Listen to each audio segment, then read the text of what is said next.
Welcome to Everyday Tarot, your daily dive into the divine wisdom of the tarot. I'm your host, Camille A. Saunders, and today I'm talking about swords.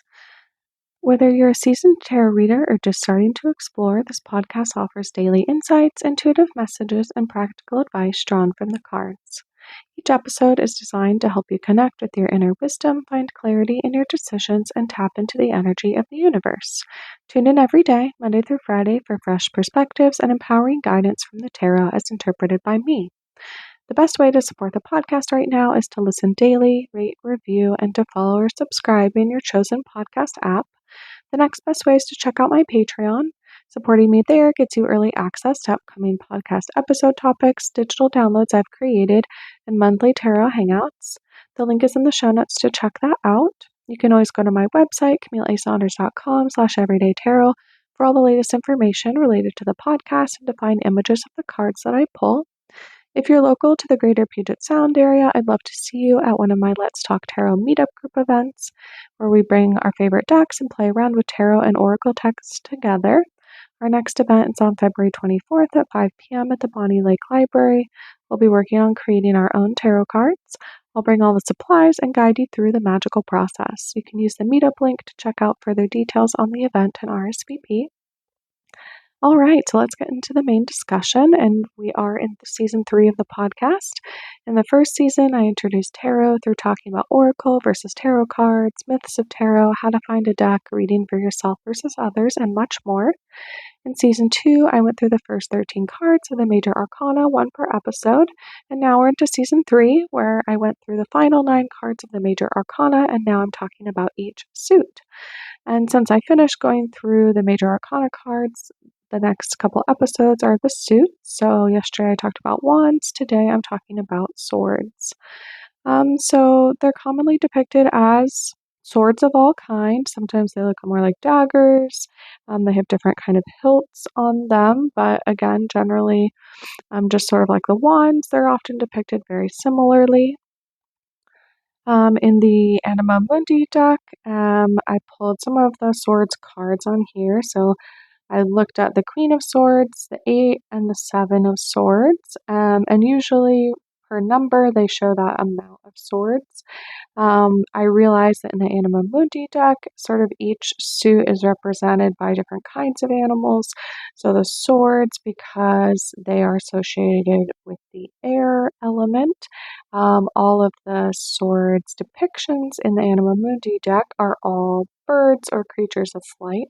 So there's an owl, there's a bat, and there's a raven in the cards that I'm looking at right now. In this one, again, like I said, when there's a number for the amount of swords or for the sword suit, they show that many swords in the cards. And then for the court cards, or like the queen, king, those ones, it it's more like a representation of a sword, or like a symbol of a sword. So it shows in the image of the Queen of Swords, it has like an owl perched on a tree branch, and then there's sort of like a dagger looking like sword that goes horizontally across the top of the card, showing that yes, this is the court card associated with the sword suit, but the sword isn't necessarily like incorporated in the image. In the Goddess of Love tarot deck that I'm looking at, I pulled the 2 of Swords, the 3, and the 10. And the 2 of Swords depicts a goddess with a baby. I don't know what goddess it is. I'll look at it when we get to the meaning section. And for the 2 of Swords, it shows 2 swords with the hilt at the bottom of the card and the point going up, and sort of like transposed over top 2 pillars. So that's sort of one way to indicate it. The 3 of Swords, this is a common sort of like heartbreak card. And so it often has the swords like stabbing through something. Sometimes it's a heart. In this deck, it's like a rose, a red rose that has like an eye over it, like a human eye over top of it. It's very like pink and red, but the swords look like they're actually like stabbing through the rose in the middle. And then for the Ten of Swords in this deck, I thought it was interesting because we have more birds. Or creatures of flight. So the Ten of Swords in this one, it shows like a moon or a planet at the bottom. It shows 10 swords, 5 pointing one way horizontally and 5 pointing the other horizontally. Like skeleton, like a rib cage and spine.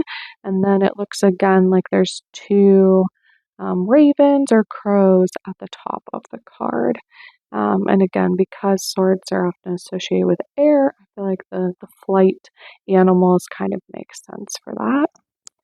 So as I was talking about air, the element of air being associated with swords, so in the Fearless Tarot book by Elliot Adam, How to Give a Positive Reading in Any Situation, they talk about that the element of air is associated with the mind. It's symbolically linked to rationality, the law, thinking, mindsets, reason, brilliance, communication, logic, and oftentimes a need for a dispassionate perspective. When swords appear in a reading, they call your attention to the mental state or the thoughts of the people around you. Swords may also illuminate mental blockages that must be resolved to regain your personal authority and power. So that's another sort of way to talk about the swords. They talk about the swords are your state of mind. It addresses mindset, what predominant thoughts are currently at work. Again, this sort of goes along with like the airiness of swords, right? If you think of them like cutting through the air, they can also be sometimes sort of like biting or literally cutting, right? If you think of someone that has maybe not necessarily wit, but like a lot of uh, intellectual comebacks, right? Sometimes those words, they find the exact right words and those can really hurt. So there is this sort of like element of the sword signs of using logic or intellect or reason or words to kind of like clarify and also sometimes as a weapon. They talk about in the Fearless Tarot book that some of the most difficult cards in the tarot appear in the Suit of Swords. That's because our minds are repositories of information. All the good and bad things that have ever happened to you are stored away in your brain. These thoughts eventually sink into the unconscious where they dictate your perspective, whether you are aware of your thoughts or not. Swords cards reveal how your thinking has been affected by past experiences, especially trauma. When swords appear, do not be afraid or feel defeated. Important issues are being worked out in your mind. An abundance of swords in a reading does not necessarily mean that you will only have bad things on the horizon. The sword suit is where some of the most meaningful pathways towards healing can be found. Each of the court cards in the sword suit reveals an intelligent figure. Before you achieve anything, your mind must be made up to do so. The sword suit can help you regain dispassionate clarity, thereby giving you the ability to achieve your goals in a sensible manner. Swords also highlight the negative thoughts you harbor, which can be blocking your progress. Some people fear the scary images of the sword suit will signify terrible calamities that could happen to them. But we have to remember, right, that tarot is a collection of images that symbolically reflect real world situations and attitudes. Some of the images might be jarring, like again on the Three of Swords image, it's usually like three swords stabbing through something. That can be like, right, you look at it and you're like, oh, that's intense. But these cards can serve as a psychic wake up calls to alert you to harmful or destructive thought forms. Mastering the lessons embodied in the sword suit is extremely empowering. Its archetypes and symbols can arm you with the ability to defeat mental shadows, thereby reclaiming the power and potential of your brilliant mind. I actually got a new tarot book today called Tarot and Astrology: Enhance Your Readings with the Wisdom of the Zodiac by Corinne Kenner.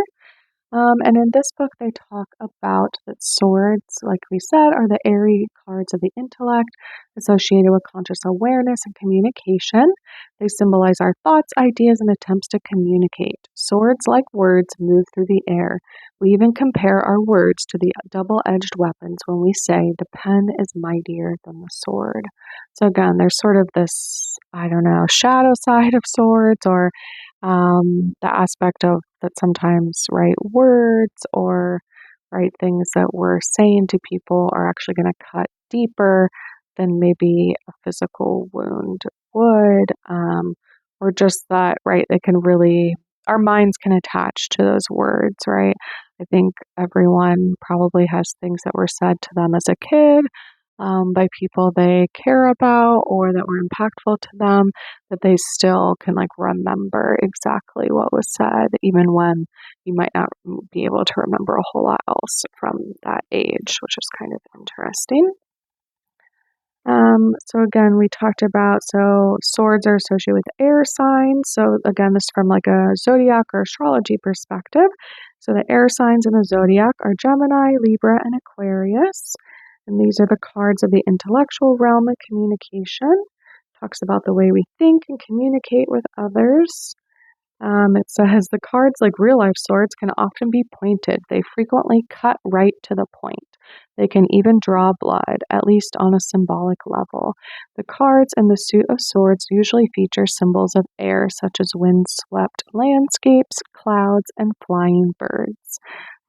Which is, I would say, so I see a lot of birds or like other flighted creatures.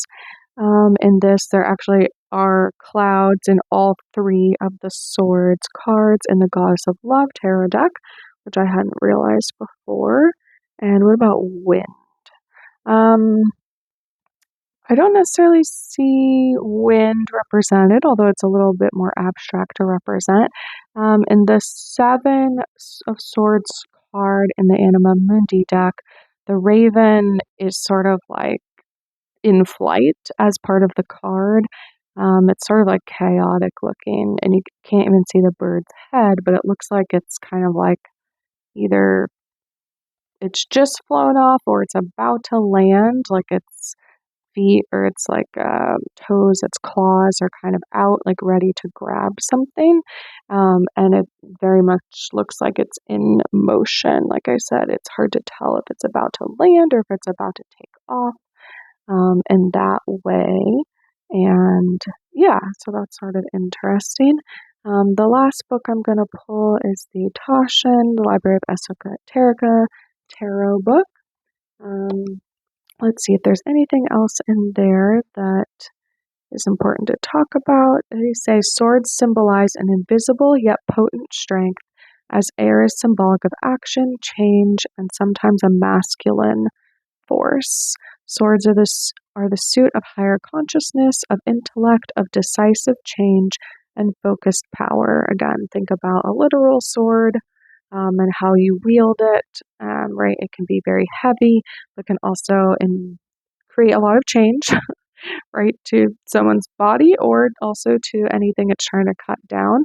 And it's a very focused element. And they say in the deck of playing cards, swords correspond to spades, which again, if you think about what a spade literally is, it's like a shovel or a small shovel. So it's pointed on one end, and again, it's sort of used as a way to move things, to change things, to, right, dig up soil or put things in the ground, to make holes, all things like that. And qualities associated with swords, thoughts, words, and actions. Right, and we have the air signs, the zodiac signs of Aquarius, Libra, and Gemini. And as I'm recording this today, we are about to transition into Pisces season here on February 18th in 2025. I'm recording this a little bit early. But I was born on the 18th of February, so happy birthday to me, in Aquarius season. But depending on the year, Pisces and Aquarius season, the cusp of it sort of moves back and forth. Generally, it's between Aquarius season ends between like the 18th and the 20th of February, and Pisces goes until like March 20th.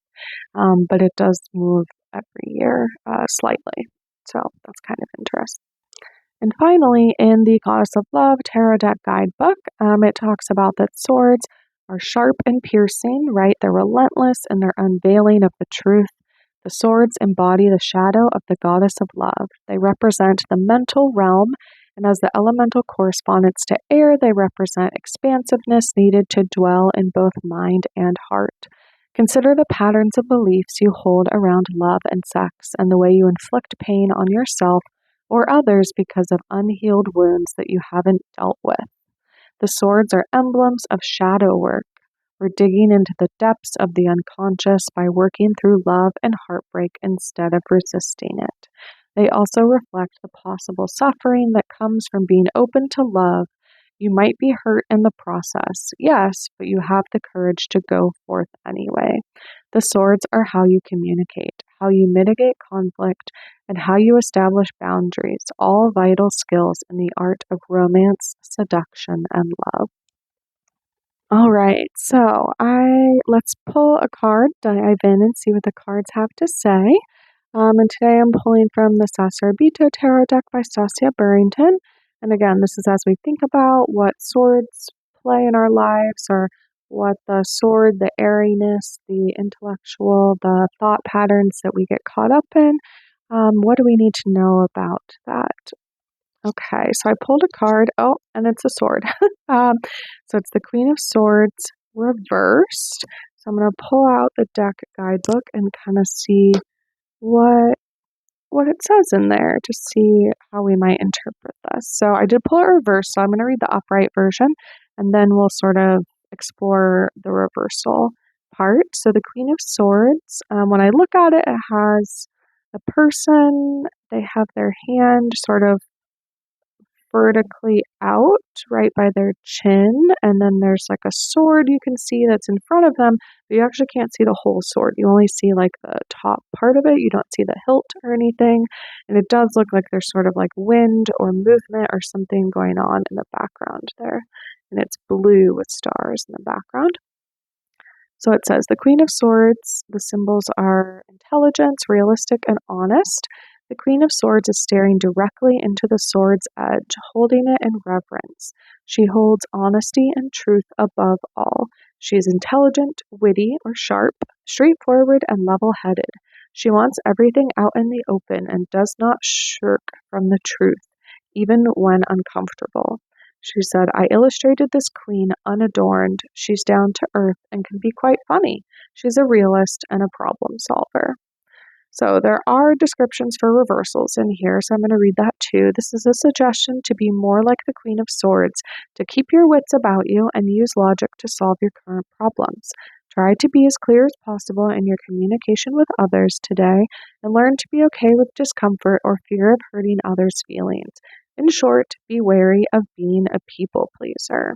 All right, well, that card told us what's up today. So links for the tarot decks that I talk about will always be in the show notes and on my website if you'd like to look at them or find where to purchase them. And thanks again for joining me today on Everyday Tarot. Just as a reminder, the podcast comes out daily, Monday through Friday for all of 2025. All right, see you soon. Bye-bye.